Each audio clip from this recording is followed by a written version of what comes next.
कैसे हैं दोस्तों। आज का वीडियो है कक्षा 7 के स्टूडेंट्स के लिए वार्षिक परीक्षा 2022 का मॉडल पेपर। विषय है हिंदी और पूर्णांक है 70। समय है 2 घंटे 30 मिनट और परीक्षार्थियों के लिए सामान्य निर्देश दिए हुए हैं, इन्हें पढ़ लेते हैं। पहला निर्देश है, परीक्षार्थी सर्वप्रथम अपने प्रश्न पत्र पर नामांक अनिवार्यतः लिखें। जो पेपर मिलेगा उसके ऊपर सबसे पहला काम करना है, अपना रोल नंबर उस पर लिखना है। दूसरा निर्देश है, प्रश्न पत्र में कुल 23 प्रश्न हैं। तीसरा निर्देश है, सारे के सारे प्रश्न करने अनिवार्य हैं। चौथा निर्देश, प्रत्येक प्रश्न का उत्तर दी गई उत्तर पुस्तिका में ही लिखें। आपको एक उत्तर पुस्तिका आंसर बुक दी जाएगी, उसके अंदर इन प्रश्नों के जो पेपर मिलेगा उसके अंदर जो प्रश्न हैं उनके उत्तर सारे के सारे उत्तर पुस्तिका में ही लिखने हैं।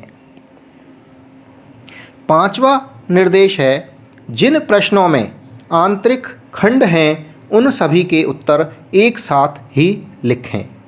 आंतरिक खंड अगर समझ में नहीं आ रहा है कि आंतरिक खंडों के प्रश्न कैसे लिखने हैं, देखिए एक प्रश्न के अंदर जो छोटे छोटे प्रश्न हैं, कई प्रश्न ऐसे आएंगे जिनके अंदर छोटे छोटे प्रश्न हैं, उसको कहते हैं आंतरिक खंडों के प्रश्न।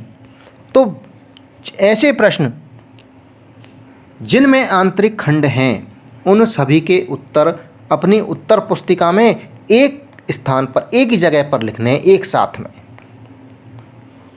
छठा निर्देश है, प्रश्न संख्या 1 से 8 तक बहुविकल्पीय प्रश्नों के उत्तर तालिका बनाकर उत्तर पुस्तिका में ही लिखें। तालिका बना के कैसे उत्तरों को लिखना है, यदि ये समझ में नहीं आ रहा है तो कमेंट बॉक्स में कमेंट्स करें। मैं इसका वीडियो भी अलग से बनाकर आपको बता दूंगा कि किस तरह से अपने उत्तर पुस्तिका में लिखने हैं। अगला निर्देश है, प्रश्न संख्या 9 से 16 तक के सभी आंतरिक खंडों के उत्तर एक ही साथ लिखें। 8वां निर्देश, प्रश्न संख्या 17 से 19 के उत्तर अधिकतम 30 शब्दों में दीजिए।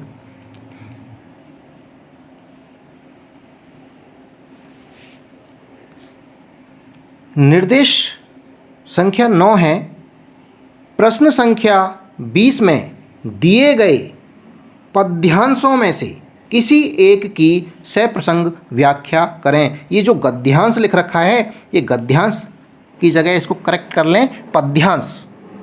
तो प्रश्न संख्या 20 में दिए गए पद्यांशों में से किसी एक की सप्रसंग व्याख्या करें।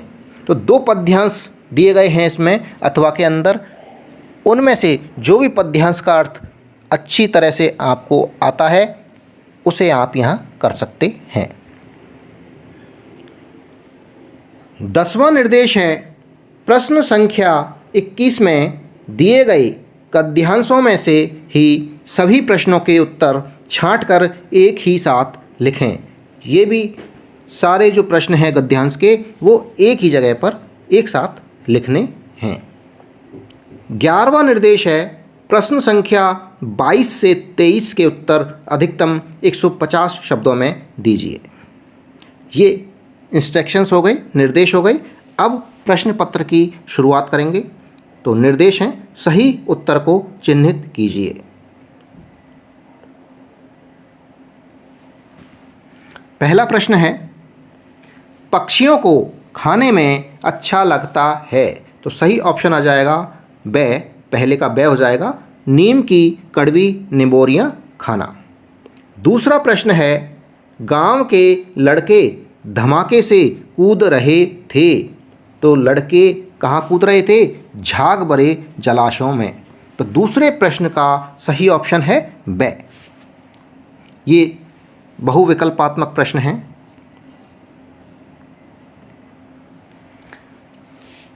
तीसरा प्रश्न है, काका कालेलकर ने नदियों को क्या कहकर पुकारा है? तो सही ऑप्शन आ जाएगा तीसरे में द लोक माता। काका कालेलकर ने नदियों को लोक माता कहकर पुकारा है। चौथा प्रश्न है, बच्चों से इतने प्यार से बातें करने वाला पहले कभी नहीं आया था।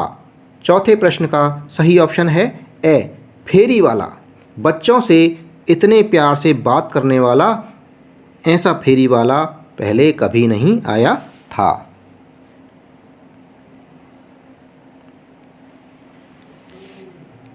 पांचवा प्रश्न है, बिंबाणु प्लेटलेट कण की कमी किस बीमारी में पाई जाती है? तो सही ऑप्शन है से डेंगू एक ऐसी बीमारी है जिसके अंदर प्लेटलेट्स की कमी हो जाती है। तो सही ऑप्शन हो गया पांचवे में से। छठा प्रश्न है, बेखटके यहाँ आया करो। ये माधवदास ने किससे कहा था? तो सही ऑप्शन आ जाएगा ब चिड़िया से माधवदास ने कहा था बेखटके यहाँ आया करो। तो छठे प्रश्न का सही ऑप्शन है ब। सातवां प्रश्न है, वीर कुंवर सिंह ने आरा की ज़मीन दान में दी थी। किसको दान में दी थी? तो सही ऑप्शन है से पाठशाला हेतु। वीर कुंवर सिंह ने आरा की मशीन पाठशाला हेतु दान में दी थी। आठवां प्रश्न है, विप्लव गायन कविता है। किस तरह की कविता है ये? तो सही ऑप्शन है इसका से ओज की। आठवें प्रश्न का सही ऑप्शन है से। प्रश्न संख्या 9 है, दिए गए शब्दों में से छांटकर रिक्त स्थानों की पूर्ति करो। तो ये आंतरिक खंड के प्रश्न कहलाते हैं। 9वें प्रश्न में देखिए कई प्रश्न हैं। तो पहला है, एक दुष्ट आदमी एक छोटी सी रिक्त स्थान को कहीं से उठाकर लाया है। अब यहाँ दो शब्द दे रखे हैं, बच्ची ऑब्लिक लड़की। इनमें से बच्ची आएगा या लड़की आएगा, इस रिक्त स्थान में लिखना है। दूसरा प्रश्न है आंतरिक खंड का, वीर कुंवर सिंह के रिक्त स्थान के बारे में बहुत अधिक जानकारी नहीं मिलती है।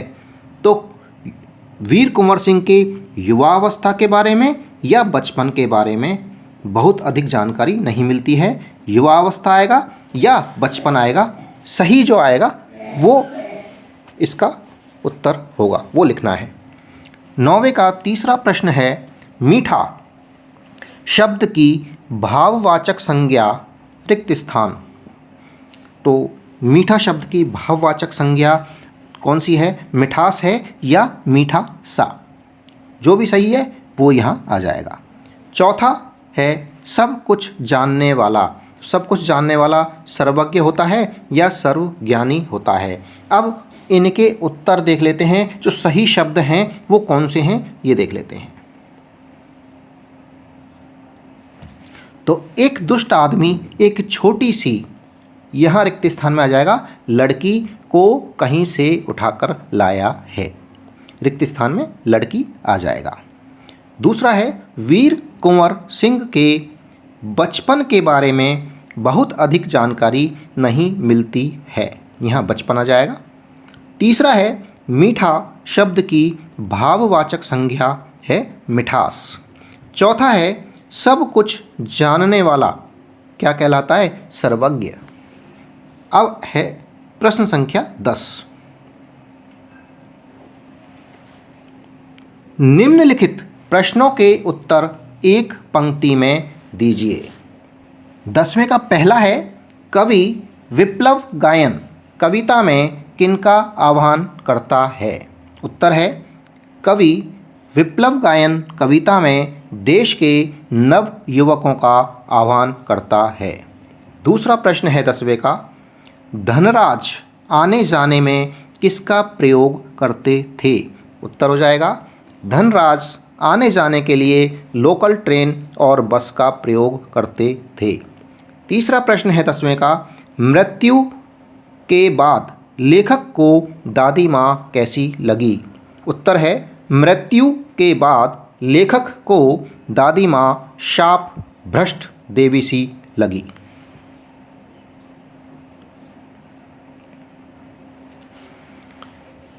11वां प्रश्न है, दिए गए मुहावरों और कहावतों को पढ़कर उनका वाक्यों में प्रयोग कीजिए। तो मुहावरे और कहावत हैं, पहला है पीठ ठोकना और दूसरा है दांतों तले उंगली दबाना। तो पीठ ठोकने का अर्थ देख लेते हैं पहले में। पीठ ठोकना यानी प्रशंसा करना या शाबाशी देना, दोनों ही इसके अर्थ हैं। वाक्यों में प्रयोग करेंगे, कक्षा में प्रथम आने पर प्रधानाध्यापक जी ने सभी के सामने मेरी पीठ ठोकी। दूसरा है दांतों तले उंगली दबाना यानी आश्चर्य में पड़ जाना। वाक्यों में प्रयोग है, अप्पू ने फीस के पैसों से कंचे खरीद लिए थे। यह जानकर अप्पू की माँ ने दांतों तले उंगली दबाई। अब है प्रश्न संख्या 12, नीचे दिए गए शब्दों के संधि विग्रह कीजिए। शब्दों के संधि विग्रह करने हैं, जोड़ना है। तो पहला है मंडल प्लस आकार और दूसरा है सिंह प्लस आसन। तो पहला जब मंडल प्लस आकार का संधि विग्रह हो जाएगा मंडलाकार, और दूसरा सिंह धन आसन, सिंह प्लस आसन, ये जुड़ के क्या हो जाएगा सिंहासन।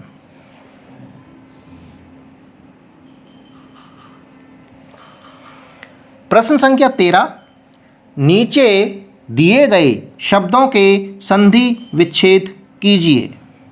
शब्द दे रखे हैं, पहला है नीलाभ और दूसरा है नव आगंतुक। दोनों के संधि विच्छेद भी दिए हुए हैं। नीलाभ का संधि विच्छेद हो जाएगा नील प्लस आभ, और दूसरा शब्द है नव आगंतुक। नव आगंतुक का संधि विच्छेद हो जाएगा नव प्लस आगंतुक।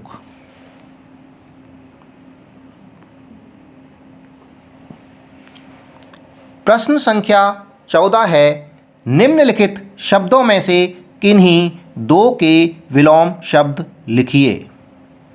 4 शब्द हैं, 4 में से कोई भी 2 शब्द लेके उनके विलोम शब्द लिख लीजिए। चारों शब्दों के विलोम शब्द यहाँ उत्तर में लिखे हुए हैं। आरंभ का है विलोम अंत, अमृत का विलोम है विष या जहर, बुरा का विलोम है अच्छा, और दिन का विलोम है रात।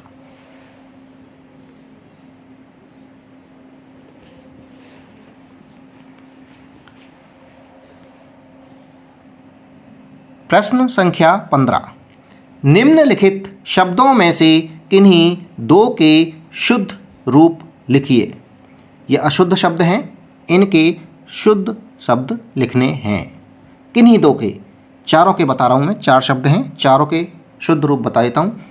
आपको एग्ज़ाम में, परीक्षा में कोई भी 2 शब्दों के शुद्ध रूप लिखने हैं। पहला है परीक्षा, दूसरा है ईश्वर, तीसरा है तैयार, चौथा है मंत्री। और सही इनके शब्द हैं, परीक्षा में देखिए छोटी री छोटा आ रहा है, यहाँ री बड़ी मात्रा लग जाएगी। ईश्वर में ई छोटा है, ई की ऊपर मात्रा और लग जाएगी, तो ये ईश्वर हो जाएगा। तैयार, तैयार में ये 2 ये हैं, तय ये यार, तो ये जो है ये आधा ये आएगा पूरे की जगह। और चौथा है मंत्री, त्री जो है छोटी लगी हुई है मात्रा, यहाँ बड़ी की मात्रा लगेगी, मंत्री हो जाएगा।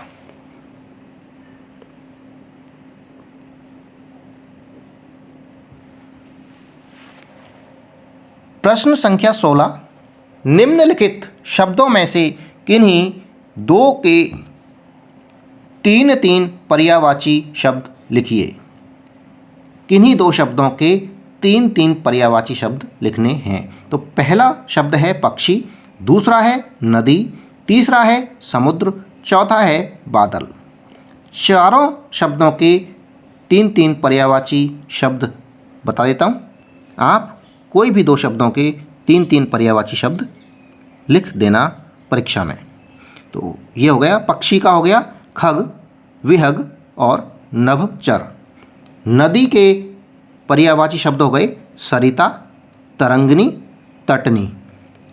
समुद्र के पर्यायवाची शब्द हैं सागर, जलधि और तीसरा है रत्नाकर। चौथा है बादल। बादल के पर्यायवाची शब्द हैं मेघ, जलद और पयोत।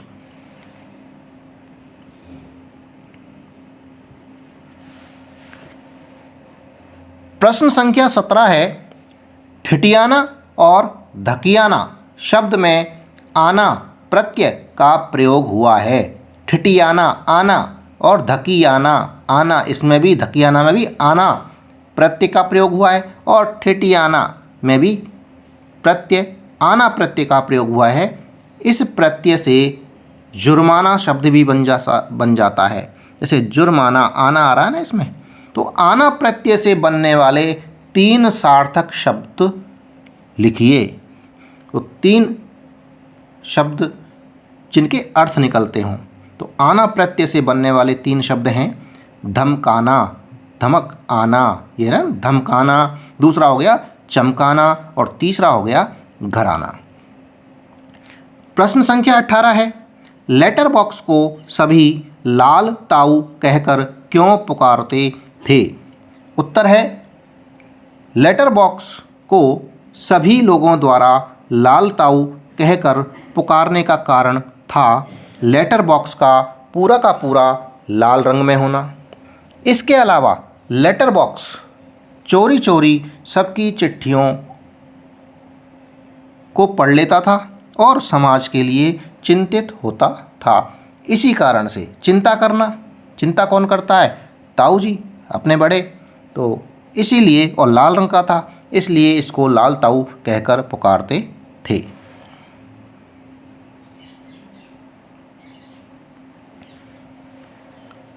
प्रश्न संख्या 19, धनराज पिल्लै हॉकी के कैसे खिलाड़ी थे? उन्होंने सबसे पहले कृत्रिम घास कब देखी तथा कृत्रिम घास पर खेलने के गुर किसने सिखाए? उत्तर है, धनराज पिल्लै हॉकी के जुझारू खिलाड़ी थे। जब खेलने के लिए सन 1988 में दिल्ली आए तो उन्होंने सबसे पहले कृत्रिम घास देखी।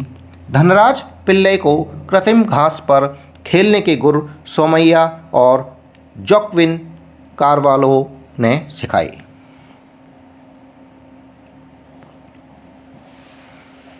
अब है प्रश्न संख्या 20, निम्नलिखित में से किसी एक पद्यांश को पढ़कर सप्रसंग व्याख्या कीजिए। 6 नंबर का प्रश्न है। पद्यांश दे रखे हैं, कविता के हिस्से हैं, जो कविता आपके पुस्तक की कोर्स की जो किताब है उसमें से ही ये पद्यांश लिए गए हैं और इनके अर्थ लिखने हैं। इनमें से किसी एक पद्यांश का अर्थ लिखना है। 2 पद्यांश हैं, अभी एक नीचे और है, अथवा में है दोनों। 20वां प्रश्न में 2 पद्यांश हैं अथवा में। जो भी पद्यांश का अर्थ अच्छी तरह से आपको आता है वो ही लिखना है। तो पहला पद्यांश है, आकाश का साफा बांधकर सूरज की चिलम खींचता बैठा है पहाड़, घुटनों पर पड़ी है नदी चादर सी, पास ही दहक रही है पलाश के जंगल की अंगीठी, अंधकार दूर पूर्व में सिमटा बैठा है भेड़ों के गल्ले सा। अब इसका प्रसंग देख लेते हैं और फिर अर्थ देखेंगे। प्रसंग है, यह पद्यांश श्याम एक किसान नामक शीर्षक कविता से लिया गया है। इस कविता के रचयिता श्री सर्वेश्वर दयाल सक्सेना हैं। कवि द्वारा इसमें सर्दी की एक शाम का सुंदर वर्णन किया गया है। व्याख्या कर लेते हैं। कवि सर्दी की शाम के सुंदर प्राकृतिक दृश्य का चित्रण एक किसान के रूप में करता है।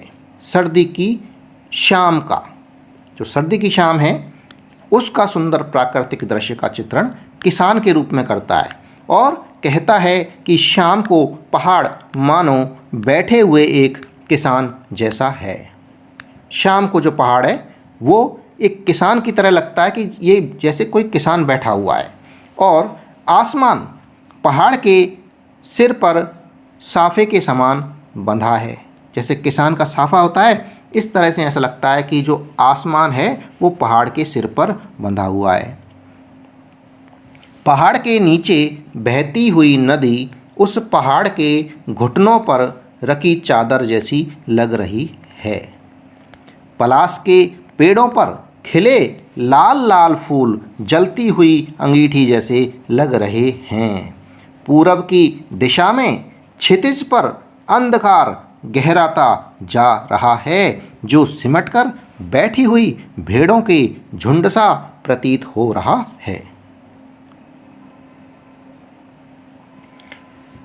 और पश्चिम में अस्त होता हुआ सूरज किसान की सुलगती चिलम जैसा दिखता है, मानो किसान हाथ में थामे चिलम पी रहा है।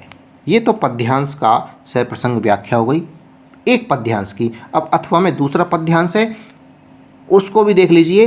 इनमें से जो पद्यांश एग्ज़ाम के अंदर 2 पद्यांश आएंगे, जिसमें से जो भी पद्यांश आपको अच्छा लगता है, उसका अर्थ अच्छी तरह से आता है, उसका अब आपको जवाब लिखना है।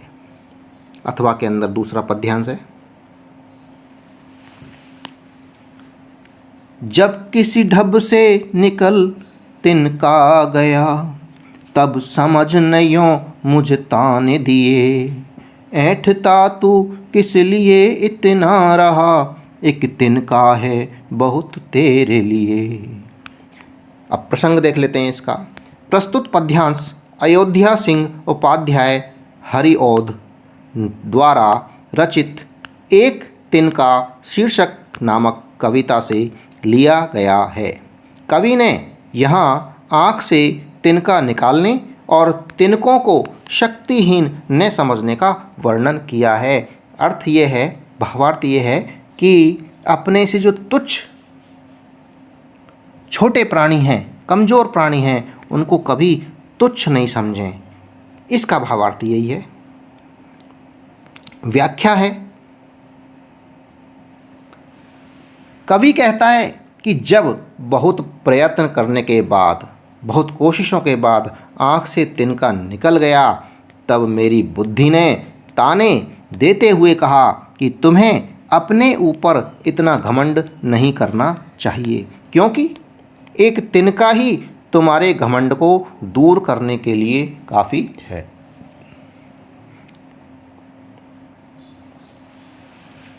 अब है प्रश्न संख्या 21। निम्नलिखित में से किसी एक गद्यांश को पढ़कर पूछे गए प्रश्नों के उत्तर लिखिए। 8 नंबर का प्रश्न है, जिसमें गद्यांश दिए हुए हैं। देखिए यहाँ पर भी 2 जो पाठ पढ़े हुए हैं आपने, आपकी जो कोर्स की किताब है उसके अंदर से ही ये किसी भी 2 एक पाठ है उसके अंदर से ये पद्यांश है, और इस पद्यांश में से ही ये प्रश्न दे रखे हैं। इस गद्यांश में से ही इन प्रश्नों के उत्तर आपको देने हैं, तो बहुत ही आसान है। काका कालेलकर ने नदियों को लोक माता कहा है, किंतु माता बनने से पहले यदि हम इन्हें बेटियों के रूप में देख लें तो क्या हर्ज है। और थोड़ा आगे चलिए, इन्हीं में अगर हम प्रेयसी की भावना करें तो कैसा रहेगा। ममता का एक और भी धागा है जिसे हम इनके साथ जोड़ सकते हैं। बहन का स्थान कितने कवियों ने इन नदियों को दिया है। एक दिन मेरी भी ऐसी भावना हुई थी। अब ये प्रश्न हैं जिनके उत्तर इस गद्यांश में से ही निकाल के देने हैं।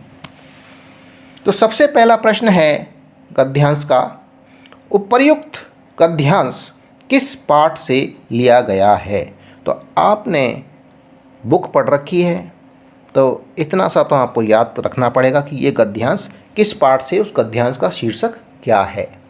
पूरे 2 नंबर मिल जाएंगे। दूसरा प्रश्न है, लेखक नदियों को किस रूप में देखने की बात करता है। तीसरा प्रश्न है, काका कालेलकर ने नदियों को क्या कहा है। चौथा प्रश्न है, कवियों ने नदियों को किसका स्थान दिया है। अब इन चारों प्रश्नों के उत्तर देख लीजिए। उपर्युक्त गद्यांश हिमालय की बेटियां नामक पाठ से लिया गया है। दूसरा प्रश्न का उत्तर है, लेखक नदियों को बेटियों के रूप में देख लेने की बात कहता है। तीसरा प्रश्न का उत्तर है, काका कालेलकर ने नदियों को लोक माता कहा है। चौथा प्रश्न का उत्तर है, बहन का स्थान कितने कवियों ने नदियों को दिया है। अब अथवा में दूसरा गद्यांश है। 2 गद्यांश हैं अथवा के अंदर, उनमें से एक गद्यांश को पढ़कर उसके प्रश्नों के उत्तर देने हैं। तो ये दूसरा गद्यांश है, इसको भी देख लीजिए। ये भी आपकी कोर्स की किताब में से, जो हिंदी की जो पुस्तक है उसी के अंदर से लिया गया है, किसी पाठ में से। यूँ तो एनीमिया बहुत से कारणों से हो सकता है, परंतु हमारे देश में इसका सबसे बड़ा कारण पौष्टिक आहार की कमी है। इसके अलावा इस रोग का एक और बड़ा कारण है पेट में कीड़ों का हो जाना। ये कीड़े प्राय दूषित जल और खाद्य पदार्थों द्वारा हमारे शरीर में प्रवेश करते हैं। अतः इनसे बचने के लिए यह आवश्यक है कि हम पूरी सफाई से बनाए गए खाद्य पदार्थ ही ग्रहण करें। भोजन करने से पूर्व अच्छी तरह से हाथ धो लें और साफ पानी ही पिएं। अब इस गद्यांश में से जो प्रश्न हैं इनके उत्तर देने हैं इसी गद्यांश में से ढूंढकर। तो प्रश्न देखेंगे और इनके उत्तर भी नीचे लिखे हुए हैं लाल रंग में। तो पहला प्रश्न है, यह गद्यांश किस पाठ से लिया गया है। तो इस पाठ का नाम याद होना चाहिए आपको, क्योंकि ये पाठ आपने पढ़े हुए हैं। तो यह गद्यांश रक्त और हमारा शरीर नामक पाठ से लिया गया है। दूसरा प्रश्न है, हमारे देश में एनीमिया होने का सबसे बड़ा कारण क्या है। तो इस प्रश्न का उत्तर है लाल रंग में दूसरे प्रश्न का, हमारे देश में एनीमिया होने का सबसे बड़ा कारण है पौष्टिक आहार की कमी। तीसरा प्रश्न है, एनीमिया रोग होने के कौन कौन से कारण हैं। तो एनीमिया रोग होने के कारण हैं पौष्टिक आहार की कमी होना, दूषित पानी पीना,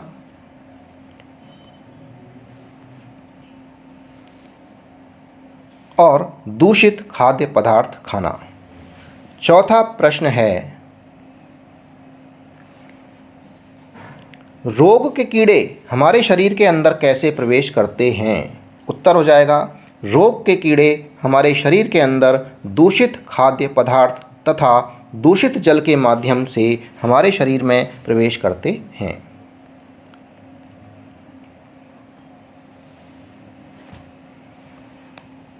प्रश्न संख्या 22, एक प्रार्थना पत्र लिखना है। आप कक्षा 7 के गरीब छात्र हैं, अतः अपने विद्यालय के प्रधानाध्यापक को शुल्क मुक्ति हेतु एक प्रार्थना पत्र लिखिए। तो प्रार्थना पत्र लिखेंगे तो पूरे के पूरे 7 नंबर आपकी जेब में आ जाएंगे। उत्तर के रूप में प्रार्थना पत्र है, सेवा में श्रीमान प्रधानाध्यापक महोदय, कॉमा आ जाएगा, राजकीय उच्च प्राथमिक विद्यालय, कॉमा खेड़ली अलवर। ये तो स्कूल के प्रधानाध्यापक को लिख दिया है, और जहाँ स्कूल है, जिस स्कूल का नाम है जो वो स्कूल का नाम लिख दिया, और जहाँ पर स्कूल है उस जगह का नाम लिख दिया। विषय क्या है, शुल्क मुक्ति हेतु प्रार्थना पत्र, यानी फीस माफ़ करवानी है तो फीस माफ़ी के लिए हमने ये विषय में इसको लिख दिया। अब आ जाएगा महोदय, कॉमा लग जाएगा। उपरोक्त विषय अंतर्गत निवेदन है कि 6 माह पहले मेरे पिताजी का स्वर्गवास हो चुका है। मेरी विधवा माँ के पास आजीविका का कोई साधन नहीं है। मैंने हमेशा से ही प्रत्येक कक्षा प्रथम श्रेणी से उत्तीर्ण की है तथा मैं अध्ययन करना चाहता हूँ, परंतु अब गरीबी के कारण विद्यालय शुल्क की व्यवस्था करना कठिन हो गया है। अतः आपसे प्रार्थना है कि मेरी आर्थिक स्थिति पर विचार करके मुझे विद्यालय शुल्क से पूर्णतया मुक्ति प्रदान करने की कृपा करें। आपकी अति कृपा होगी। धन्यवाद दे दीजिए, दिनांक लिख दीजिए और यहाँ आ जाएगा आपका आज्ञाकारी शिष्य, जो नाम है आपका वो लिख दीजिए, कक्षा लिख दीजिए। इसी के साथ में प्रार्थना पत्र समाप्त हो गया। अगला अब है प्रश्न संख्या 23। निम्नलिखित में से किसी एक विषय पर 150 शब्दों में निबंध लिखिए। देखिए 4 विषय हैं। कोरोना वायरस, दूसरा है योग व्यायाम और उसका जीवन पर प्रभाव, तीसरा विषय है बेटी बचाओ बेटी पढ़ाओ, चौथा विषय है पर्यावरण प्रदूषण। इनमें से एक विषय पर आपको इस वीडियो में निबंध बता देता हूँ। पहला जो विषय है कोरोना वायरस के ऊपर, और बाकी के जो 3 विषय के निबंध यदि आपको देखने हैं तो हमारे चैनल पर आप कभी भी देख सकते हैं। ऐसे नाम की प्लेलिस्ट है, उसके अंदर जाकर आप ये निबंध देख सकते हैं। और यदि फिर भी आपको कोई दिक्कत आती है तो हमें निसंकोच कमेंट बॉक्स में कमेंट करके पूछ सकते हैं। मैं उसका वीडियो लिंक आपको भेज दूंगा। अब निबंध की शुरुआत करेंगे। कोरोना वायरस शीर्षक है। 21वीं सदी की तेज़ी से फैलने वाली महामारी तथा इस महामारी से होने वाले आर्थिक एवं सामाजिक प्रभाव। प्रस्तावना आ जाएगा सबसे पहले। कोरोना नामक बीमारी जो कि एक तेज़ी से फैलने वाली महामारी है, कोरोना वायरस के रूप में हमारे चारों तरफ तेज़ी से फैल रही है। उसने भारत ही नहीं बल्कि विश्व के लगभग सभी देशों को बुरी तरह से हिलाकर रख दिया है। इस बीमारी से कोई भी देश अछूता नहीं रह सका है। इस बीमारी के वायरस ने अमेरिका, ब्रिटेन, रूस, इटली, फ्रांस तथा अन्य लगभग सभी देशों की स्थिति को दयनीय बना दिया है। यह वायरस पहली बार चीन के वुहान शहर में वर्ष 2019 के अंत में फैला था।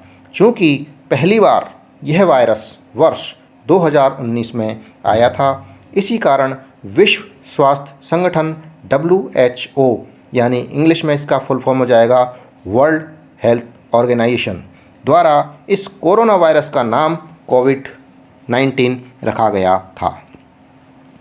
तब से लेकर यह वायरस अपना DNA अर्थात वेरिएंट बदलकर कभी डेल्टा के नाम से, कभी ओमाइक्रॉन तथा अन्य कई नामों से फैल रहा है। वैज्ञानिकों ने अब इसका टीका यानी वैक्सीन बनाने में सफलता प्राप्त कर ली है। टीका बनने के बाद से ही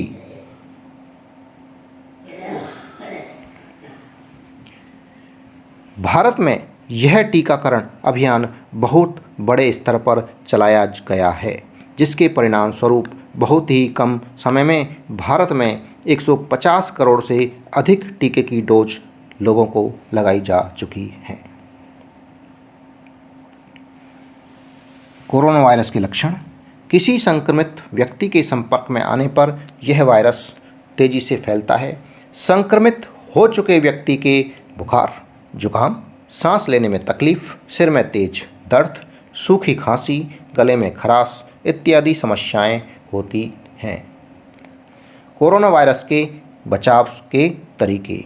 स्वास्थ्य मंत्रालय द्वारा कोरोना से बचाव के लिए दिशा निर्देश जारी किए गए हैं, जिनके अनुसार हाथों को साबुन से बार बार धोना, 2 गज की दूरी रखना, अल्कोहल युक्त सैनिटाइजर से अपने हाथों को सैनिटाइज करना, खांसते तथा छींकते समय अपने मुंह और नाक को टिश्यू या रुमाल से ढकें। भीड़-भाड़ वाले स्थानों पर अनावश्यक रूप से जाने से बचें। बाहर जाते समय या किसी से बातचीत करते समय मुंह पर मास्क लगाएं। टीके की दोनों डोज अवश्य लगवाएं। संक्रमण का कोई लक्षण दिखने पर तुरंत डॉक्टर को दिखाएं तथा कुछ दिन के लिए खुद को होम आइसोलेशन में रखें। ये बीमारी होने से सामाजिक प्रभाव क्या पड़े? देखिए, इस वैश्विक महामारी को फैलने से रोकने के लिए विश्व के सभी देशों में लॉकडाउन करना पड़ा। किसी के भी संक्रमित होने या संक्रमण होने का संदेह होने पर उसे आइसोलेट, क्वारंटाइन करने की नीति अपनाई गई। संक्रमण होने के डर से लोगों ने अपने करीबी दोस्तों, रिश्तेदारों से दूरियां बना ली। सामाजिक कार्यक्रम एवं उत्सव इत्यादि बंद हो गए। इससे लोगों के सामाजिक जीवन पर गहरा प्रतिकूल असर पड़ा। अब है आर्थिक प्रभाव क्या पड़ा।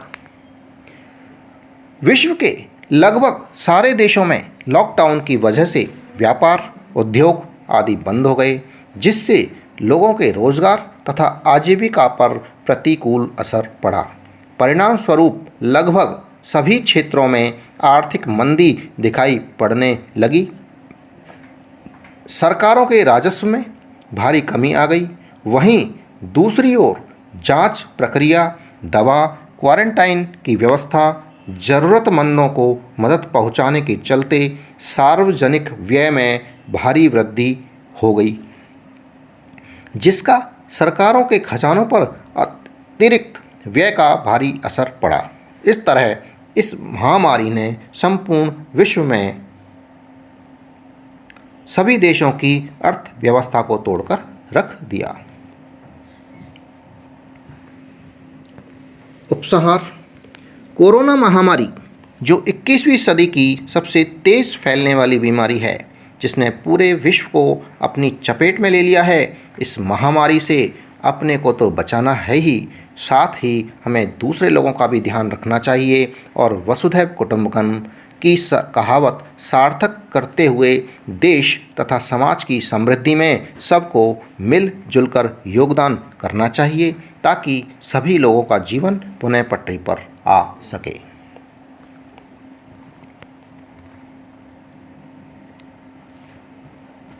हमारे चैनल पर निबंध, पत्र, कहानियाँ, व्याकरण तथा शिक्षा से संबंधित हर तरह की, हर विषय की जानकारी उपलब्ध है। तो जो चैनल पर नए हैं वो चैनल को सब्सक्राइब ज़रूर कर लें और वीडियो पसंद आ रहा है तो वीडियो को लाइक करें। धन्यवाद। Thank you.